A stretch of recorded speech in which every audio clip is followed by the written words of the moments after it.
تو میں نے آپ سے بتایا کہ یہ قدر جو ہے، ایک تو اسی سے لفظ قدرت بنا ہے، اور نمبر دو اسی سے کسی شے کی قدر و قیمت، اور پھر اسی کے معنی ہے اندازہ مقرر کر دینا، کسی شے کا اندازہ مقرر کر دینا، یہ قدر ہے۔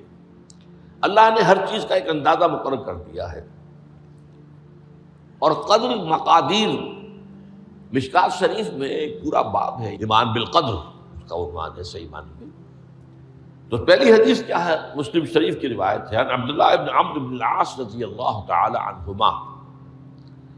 حضرت عمرو بن العاص جو بڑے سرداران قریش میں سے تھے، بڑے سیاستدان تھے اور بڑے بہادر انسان بھی تھے، ان کے بیٹے ہیں عبداللہ۔ اور بڑی دلچسپی کی بات یہ ہے کہ باپ اور بیٹے کے مزاج میں بود المشرقین تھا، وہ تھے جنگجو اور سیاستدان اور بڑے سرداروں میں سے، یہ تھے انتہائی زاہد و عابد، انتہائی زاہد و عابد۔ انہی کے بارے میں آتا ہے پوری رات کھڑے رہتے تھے نوافل میں، اور ہر روز روزہ رکھتے تھے، جس پر حضور نے یوں کہنا چاہیے کہ ڈانٹ پلائی۔ آپ کو اطلاع ہوئی، آپ نے بلایا، یا عبداللہ اولم اخبر انک تقوم اللیل و تصوم النہار تصوم الدہر، کیا مجھے یہ خبر نہیں دی گئی ہے؟ یعنی مجھے یہ خبر ملی ہے کہ تم پوری رات کھڑے رہتے ہو، نماز پڑھتے ہو، تم ہر روز روزہ رکھتے ہو، اب کیا کرتے؟ بلا یا رسول اللہ، جھوٹ بولنے کا تو یارہ ہے ہی نہیں اور ہو بھی نہیں سکتا۔ فرمایا لا تفعل، سختی سے روکو۔ وہ عبداللہ ابن عمرو ابن العاص رضی اللہ تعالیٰ عنہما اس کے راوی ہیں، قال قال رسول اللہ صلی اللہ علیہ وسلم کتب اللہ مقادیر الخلائق قبل ان یخلق السماوات والارض ب50 الف سنہ۔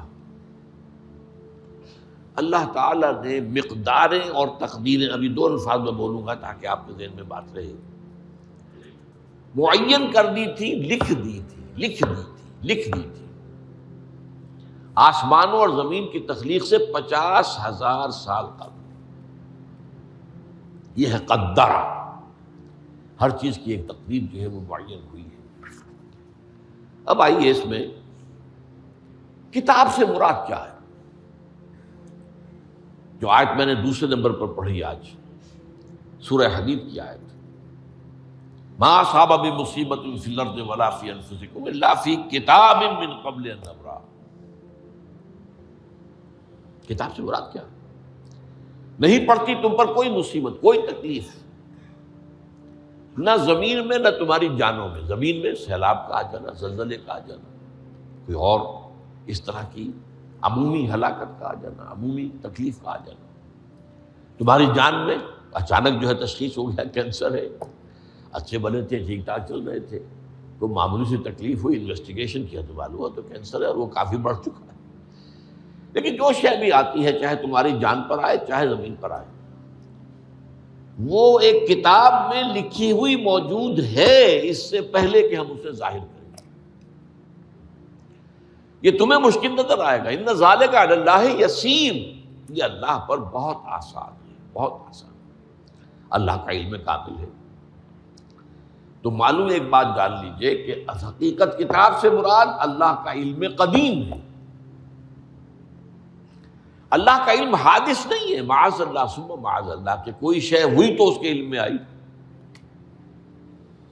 یہ ہمارے ہاں بعض گمراہ فرقوں کا عقیدہ ہے، اسے بدع کہتے ہیں، کہ اللہ کے علم میں بدع بھی ہے، یعنی کسی واقعے کے ظہور کے بعد اس پر کسی شے کا منکشف ہونا، معاذ اللہ ثم معاذ اللہ۔ یہ شان خداوندی سے بہت بڑی ہے۔ وہ تو عالم ما کان و ما یکون ہے، جو بھی کچھ تھا اور رہا ہے آج تک ہمیشہ سے ہے، اور جو بھی کچھ ہوگا وہ سب اس کے علم میں آن واحد میں موجود ہے۔ آن واحد، یہ آن واحد کے لفظ کو اچھی طرح سمجھ لیجیے۔ مجھے سب سے پہلے تجربہ ہوا تھا، یہ سن میرا خیال ہے کہ 67-68 کی بات ہے، میں نے پہلا ہفائی سفر کیا تھا لاہور سے کراچی۔ اس وقت فوکر چلتا تھا، فوکر فرینڈ شپ، چھوٹا جہاز چڑیا والا، اور کرایہ 90 روپے تھا نائٹ کوچ کا۔ آپ تصور کیجیے. تو میں چونکہ مجھے جغرافیہ سے دلچسپی ہے اور فوکس زیادہ اونچا نہیں ہوتا، تو میں دیکھتا جا رہا تھا کھڑکی سے اس وقت ہم کہاں پہنچ گئے، اب کہاں پہنچ گئے. اب جو روشنیاں نظر آ رہی ہیں کس شہر کی ہیں؟ یہ اکاڑے کی آ گئی، یہ ساہیوال کی آ گئی، یہ آگے اور آگے ہیں. ایک دم میں نے دیکھا کہ 3 شہروں کی روشنیاں بیک وقت دیکھ رہا ہوں. لودھرا، بہاولپور، سماسٹا. مجھے خیال آیا کہ جب میں ٹرین سے سفر کرتا ہوں، کراچی جاتا ہوں، تو لودھرا پہنچتا ہوں تو میں سمجھتا ہوں کہ ابھی بہاولپور آدھا گھنٹے بعد آئے گا. وہ مستقبل کی شے ہے میرے لیے. بہاولپور پہنچتا ہوں تو لودھرا میرے لیے ماضی کی بات بن جاتی ہے. آدھے گھنٹے پہلے لودھرا آیا تھا، اور آدھے گھنٹے کے بعد جو ہے سماسٹا آئے گا. وہ میرے لیے مستقبل بن گیا، لودھرا ماضی بن گیا. لیکن اس بلندی پر میں بیک وقت دیکھ رہا ہوں لودھرا کو بھی اور بہاولپور کو بھی اور سماسٹا. یہ معاملہ جو ہے اس کو 1 ملین بلین سے ضرب دے لیجئے. اللہ تعالیٰ اس بلند مقام سے دیکھ رہا ہے جہاں اس کے مشاہدے میں، اس کے علم میں ماضی اور مستقبل کا کوئی سوال ہی نہیں. آنے واحد، آنے واحد، آنے واحد. تو یہ در حقیقت کتاب جسے کہا گیا قرآن مجید میں بار بار بہت جگہوں پر آیا. تو یہ کتاب جو ہے در حقیقت اللہ تعالیٰ کا علم قدیم، اس میں سب کچھ موجود ہے، ہمیشہ سے موجود ہے، لکھا ہوا موجود ہے، اور کوئی غلط نہیں ہو سکتا. آگے چل کر گفتگو ہوگی اصل میں بعد میں کہ تقدیر کے جو عام عقیدے میں ہم تقدیر کہتے ہیں اس کے 2 پہلو ہیں. ایک پہلو ہے ما اصاب علی الانسان، جو کچھ انسان پر آتا ہے مصیبت، جیسے ابھی آیت میں نے پڑھی ما اصاب من مصیبت فی الارض ولا فی انفسکم. ہم ہر وقت زد میں ہیں، کوئی تکلیف آ گئی، کوئی مصیبت آ گئی، کوئی بیماری آ گئی، کوئی حادثہ ہو گیا، کوئی بچہ فوت ہو گیا، کوئی عزیز جو ہے وہ فوت ہو گیا. یہ ہر وقت حوادث ہے. تو جو بھی کچھ پیش آتا ہے وہ علم خداوندی میں ہمیشہ سے تھا. یہی وجہ ہے کہ ایک اور حدیث ہے ابن الدیلمی سے، لمبی حدیث ہے وہ، لیکن اس کے اندر جو آخری ٹکڑا ہے وَتَعْلَمَ، یعنی انسان کے نجات کے لیے لازم ہے کہ یہ بات بھی تم جان لو انما اصابک لم یکن لیخطئک وانما اخطأک لم یکن لیصیبک ولو مت علی غیر ھذا. اگر تم اس کے سوا کسی صورت پر ہوگے تو جہنم میں داخل ہو جاؤ گے، لدخلت النار. یہ جان لو کہ جو چیز تم پر آئی وہ آنی ہی آنی تھی. دیکھیے ہوتا کیا ہے، کاش کہ میں اگر یوں کر لیتا تو یہ نہ ہوتا. بس یہی ایمان بالقدر کے منافی ہے. جو ہوا ہے وہ اللہ تعالیٰ کے ہاں تو پہلے سے طے تھا، ہونا ہی تھا. تمہاری کوئی تدبیر، کاش کہ میں اس وقت یہ کر لیتا. یہ لو، اسی لیے ایک حدیث میں الفاظ آئے ہیں ان کلمۃ لو تفتح عمل الشیطان. اس لو سے، کاش، اس سے شیطانی عمل شروع ہو جاتا. کاش کہ یہ ہو جاتا، کاش میں یہ نہ کرتا، کاش کہ ہو جاتا. تو یہ نہیں. تعلم انما اصابک لم یکن لیخطئک. تو جان لے اس بات کو کہ جو چیز تم پر آئی ہے وہ ہرگز ٹلنے والی نہیں تھی. کوئی تدبیر تم کر لیتے، کوئی کسی وقت کوئی ہیلا کر لیتے، کوئی تم قدم اٹھا لیتے، کچھ بھی کر لیتے، وہ تو آنی ہی آنی تھی. وما انما اخطاک، جو چیز تم سے چھوٹ گئی، رہ گئی، نہیں ملی. ایک ویکنسی ایڈورٹائز ہوئی تھی، آپ نے بھی درخواست دی تھی، آپ کو نہیں ملی. اب آپ ہو کاش کہ میں نے فلاں سے سفارش کرا لی ہوتی. بس گئے. تو جو چیز چھوٹ گئی وہ چھوٹ جانی ہی تھی. اس میں قطعاً جو ہے کوئی شکل، کوئی تدبیر، کوئی سفارش، کسی طرح کا کوئی بھی ہیلا، کوئی جو ہے اس پہ کارگر نہیں ہو سکتا تھا. لم یکن لیصیبک ومت علی غیر ذلک. اگر تو اس کے سوا کسی کیفیت پر تیری موت واقع ہوئی، اگر یہ یقین نہیں ہے، یہ ہے تقدیر کا وہ مفہوم کہ جس کا تعلق ہے علامہ اصاب الانسان، جو انسان کے اوپر وارد ہو رہا ہے، اس کے ضمن میں تقدیر کا مفہوم کیا ہے. کہ جو ہوا ہے وہ تو ہونا ہی تھا، اس میں تو کسی شک و شبے کی گنجائش نہیں، بالکل قطع اللہ تعالیٰ کا فیصلہ ہے۔ البتہ در حقیقت ایک دوسرا پہلو ہے، ما یفعل الانسان، وہ جو انسان کرتا ہے۔ یہاں آ کر یہ تقدیر کا مسئلہ بہت ٹیڑھا ہو جاتا ہے۔ آیا میرے اندر کوئی اختیار بھی ہے کہ نہیں؟ Do I have any free choice؟ یا ہر شخص پہلے سے طے ہے؟ تقدیر کا ایک عام مفہوم یہ ہے، اور اس مفہوم میں بھی بعض روایات بھی ہیں جو اس کی تائید کرتی ہیں کہ ہر چیز پہلے سے طے ہے، لکھی ہوئی۔ اور یہ جو حدیث ہم نے ابھی پڑھی ہے، یہ گویا کہ اس کی ایک مثال ہے کہ وہ جو لکھ دیا گیا تھا، فرشتے نے لکھ دیا تھا، رحم مادر میں لکھ دیا تھا، شقی اور سعید، یہ بدبخت ہے یا سعادت مند ہے۔ تو ایک شخص پوری عمر نیکی کے کام کرتا رہا، آخری وقت میں آ کر کوئی ایسا حادثہ پیش آ گیا کہ وہ اہل جہنم کے سے کام شروع کر دی اور جہنمی ہو گیا۔ یا ایک شخص ساری عمر جو ہے جہنمیوں کے سے کام کرتا رہا، آخری وقت میں آ کر کوئی ایسی توفیق ملی، کچھ ایسا معاملہ ہو گیا، توبہ کر لی اور اس نے جو ہے اہل جنت کے سے اعمال شروع کر دی، ضرورت ہوگی۔ تو یہ جو ہے علامہ اصابک کا علیحدہ بات ہے، اور علامہ یفعل الانسان، انسان کیا کرتا ہے، اس میں اس کی قدرت کتنی ہے۔ اور یہ ہمارے ہاں فلسفے کا بڑا مشکل موضوع ہے، اسی کا نام ہے جبر و قدر۔ ہمارے اسلاف میں بھی کچھ لوگ ایسے ہیں متکلمین میں سے، دیکھیے ہمارے ہاں ایک وہ لوگ ہیں کہ جو اس پر قناعت کرتے ہیں کہ جو اللہ نے کہہ دیا اور رسول نے کہہ دیا، اس سے آگے ہم مین میخ نہیں نکالیں گے، وہ محفوظ راستے پر ہوتے ہیں۔ لیکن بہرحال انسان کو اللہ نے ایک عقل بھی دی ہے، اور یہ عقل سوالات اٹھاتی ہے،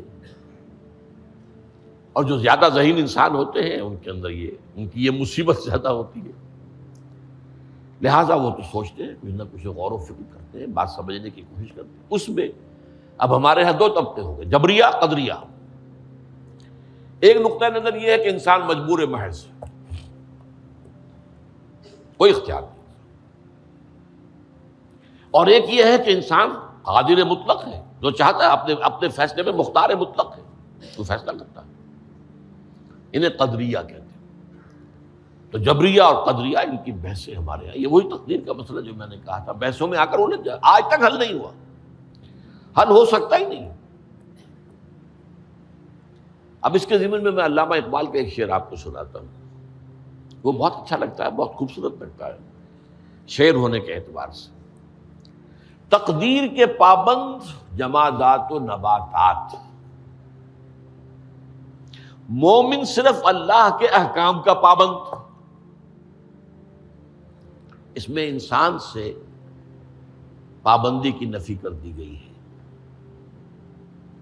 وہ صرف پابند ہے اللہ کے احکام کا۔ نتیجے کے اعتبار سے تو جو یہ شعر کہہ رہا ہے جو بات، وہ صحیح ہے، پابندی اصل جو ہے وہ اللہ کے احکام کی ہے، لیکن یہ کہ تقدیر کی پابندی سے انسان بھی پوری طرح آزاد نہیں ہے۔ یہ سمجھ لینا کہ یہ جمادات و نباتات ہی کا معاملہ، یہ غلط ہے، یہ مبالغہ ہے۔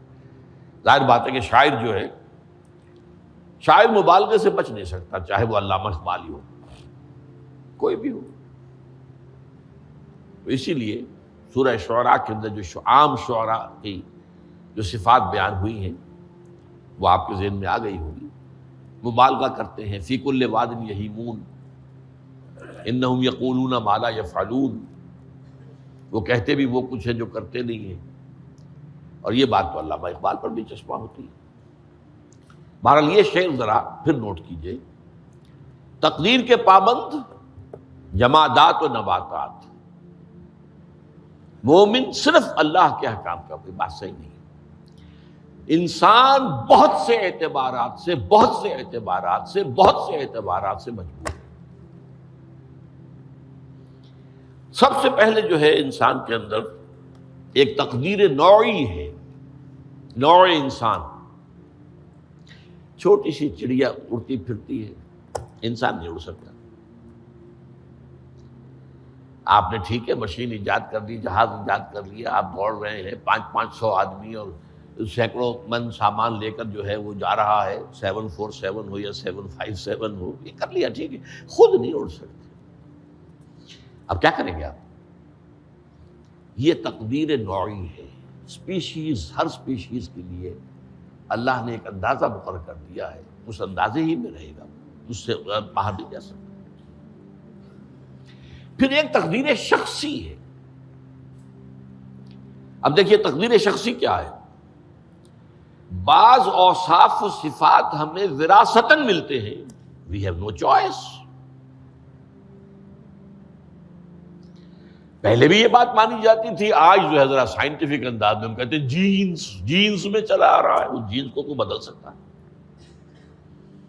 جو جینز بھی آپ کو ملے اپنے والدین کی طرف سے، وہ آپ کی شخصیت کا ظاہر بات ہے کہ فیصلہ کن طرز پر اس کو ڈال دیتے، جینز ہے، پابندی ہے۔ نمبر 2 یہ کہ خاص طور پر جو گھر کا ابتدائی ماحول ہوتا ہے، ماں کی گود اور ابتدائی گہوارہ گھر کا، اس کے جو اثرات مرتسم ہو جاتے ہیں شخصیت کے اوپر، وہ بھی بڑے مستقل ہوتے ہیں، پختہ ہوتے ہیں۔ ان دونوں چیزوں کو ضرب دے لیجئے، hereditary factors multiplied by environmental factors, اس سے مل کر ایک شے تیار ہوتی ہے جس کو قرآن کہتا ہے شاکلہ۔ قل کل یعمل علی شاکلتہ فربکم اعلم بمن هو اہدی سبیلا، سورہ بنی اسرائیل۔ شاکلہ کسے کہتے ہیں؟ شاکلہ شکل دینے والی شے۔ آپ کو لوہا ڈھالنا ہے، کوئی خاص پرزہ بنانا ہے، اس کا پہلے سانچہ بناتے ہیں ہم، لوہے کو پگھلا کے اس میں ڈالیں گے تو جیسا سانچہ ہوگا ویسا ہی لوہا جو ہے وہ شکل اختیار کرے، اسے شاکلہ کہتے ہیں۔ یہ شاکلہ جو ہے ہر انسان کا، اس سے باہر انسان نہیں جا سکتا،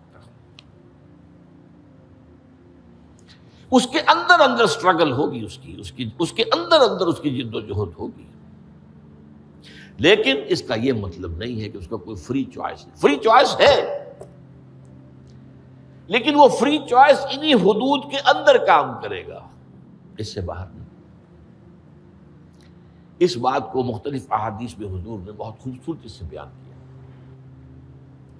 ایک حدیث بڑی اہم ہے، بڑی اہم ہے، الناس کالمعادن، انسانوں کی مثال بھی معدنیات کیسی ہے۔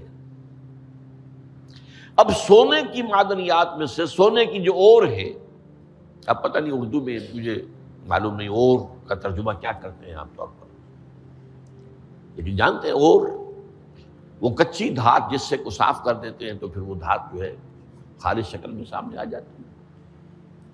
سونے کی اور سے سونا بنے گا، چاندی کی اور سے چاندی بنے گی، سونا تو نہیں بن سکتا، جتنا چاہے صاف کر لیں،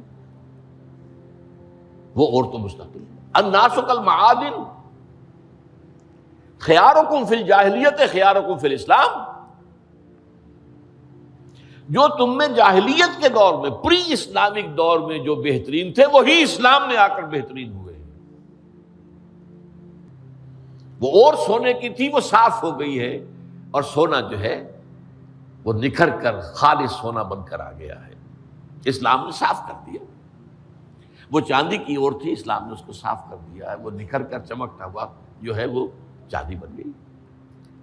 لیکن یہ کہ اذا فقہوا، البتہ پھر اس میں ایک اضافہ کیا حضور نے، جبکہ ان کے اندر دین کا فہم داخل ہو جائے، تو یہ کہ جو بہترین پہلے تھے وہی بہترین اب ہوں گے۔ اسلام لانے سے پہلے بھی بہترین ابو بکر تھے، اسلام لانے کے بعد بھی بہترین ابو بکر۔ حضور پر وحی سے پہلے بھی بہترین خاتون خدیجۃ الکبریٰ تھی، ایمان لانے کے بعد بھی بہترین خاتون خدیجۃ الکبریٰ۔ اور دوسری حدیث سنیے، عن ابی الدرداء رضی اللہ تعالی عنہ قال بینما نحن عند رسول اللہ صلی اللہ علیہ وسلم اسی حال میں کہ ہم ایک روز ہم حضور کے پاس تھے، نتناکرون ما یکون، اور ہم ذرا سوچ رہے تھے کیا کیا کچھ پیش آنے والا ہے دنیا میں۔ اذ قال رسول اللہ صلی اللہ علیہ وسلم، جبکہ حضور نے ہم سے ایک بات کہی، بڑی غور سے سنیے، اذا سمعتم بجبل ان زال عن مکانہ فصدقوہ، اگر تم یہ سنو کہ کوئی پہاڑ اپنی جگہ سے ٹل گیا تو مان لینا۔ وَإِذَا سَمِعْتُمْ بِرَجُلٍ تَغَيَّرَ عَنْ خَلْقِهِ فَلَا تُصَدِّقُوهُ، اور اگر تم سنو کہ کوئی شخص جو ہے وہ اپنی